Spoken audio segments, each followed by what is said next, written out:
अस्सलामुअलैकुम दोस्तों, कैसे हैं आप लोग। उम्मीद करते हैं कि आप तमाम लोग खैरियत से होंगे। दोस्तों, आज की वीडियो में हम कुवैत की कुछ ज़रूरी खबर, ज़रूरी जानकारी जो आ रही है वो आप लोगों के साथ शेयर करने वाले हैं। तो अगर आप कुवैत में रहते हैं, कुवैत के हालात व वाक़ियात से बाखबर रहना चाहते हैं तो इस वीडियो को आप शुरू से लेकर आखिर तक ज़रूर देखें, क्योंकि ये वीडियो आप लोगों के लिए काफ़ी ज़्यादा बड़ी और इम्पोर्टेंट होने वाली है। सबसे पहली खबर, कुवैत एमओआई की टीम ने स्वेक इंडस्ट्रियल एरिया और कुरैन मार्केट में इकामा और लेबर लॉ की खिलाफ वर्जी करने वाले 48 गैर मुल्कियों को गिरफ्तार किया है।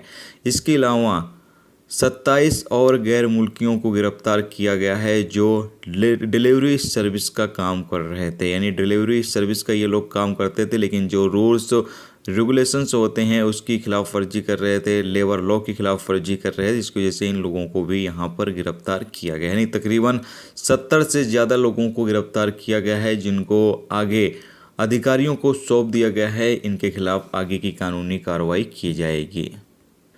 इसके साथ अगली अपडेट ये है कि कुवैत में अगर आप व्हाट्सएप चलाते हैं तो आपको थोड़ा सा सतर्क रहना है, सावधान रहना है, क्योंकि एक बंदे को गिरफ्तार किया गया है जो किसी दूसरे बंदे को व्हाट्सएप पर एसएमएस करता है और एसएमएस गलत तरीके से कर देता है, यानी गलत लिख देता है एसएमएस में, जिसकी वजह से इस बंदे को कुवैत के अंदर गिरफ्तार कर लिया गया है। गिरफ्तार करने के बाद पब्लिक प्रोसिक्यूशन को सौंप दिया गया है, जहां पर इसके खिलाफ आगे की कानूनी कार्रवाई की जाएगी। इसके साथ अगली अपडेट ये है कि कुवैत में काफ़ी ज़्यादा अफराद होते हैं जो लोग फेक कॉल करके या फिर लोगों को अलग अलग तरीके से लूटते हैं। तो कहा यह गया है कि आप लोग काफ़ी ज़्यादा सतर्क रहें, सावधान रहें। अगर आपके पास किसी तरह का कोई कॉल आता है, एसएमएस आता है, या फिर कोई ऐसा बंदा आपसे बात कर रहा है जिसके बारे में आप जानते नहीं हैं और वो आपसे आपकी पर्सनल डिटेल मांगता है, ख़ास तौर से बैंक की डिटेल मांगता है, तो ऐसे बंदों को बिल्कुल भी आपको बैंक की डिटेल नहीं देनी है, क्योंकि ऐसे लोग ही ज़्यादा फ्रॉड कर रहे हैं। और किसी तरह कोई लिंक आता है तो आपको उस पर भी क्लिक नहीं करना है, कोई एसएमएस आता है तो उस पर भी आपको बिल्कुल भी क्लिक नहीं करना है। सावधान रहना है, सतर्क रहना है।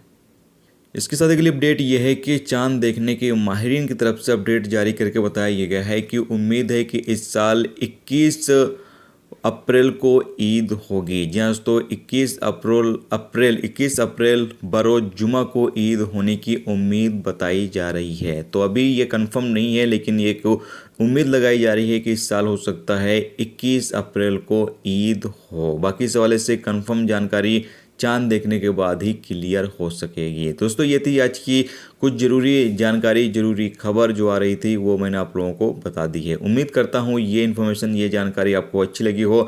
अच्छी लगी है तो प्लीज़ वीडियो को लाइक करके ज़रूर जाएं, और जो दोस्त चैनल पर नए हैं उनसे भी रिक्वेस्ट है, प्लीज़ चैनल को सब्सक्राइब करके ज़रूर जाएँ। वीडियो देखने का दोस्तों बहुत बहुत शुक्रिया। मिलते हैं नेक्स्ट टॉपिक के साथ, तब तक अपना ख्याल रखें। खुदा।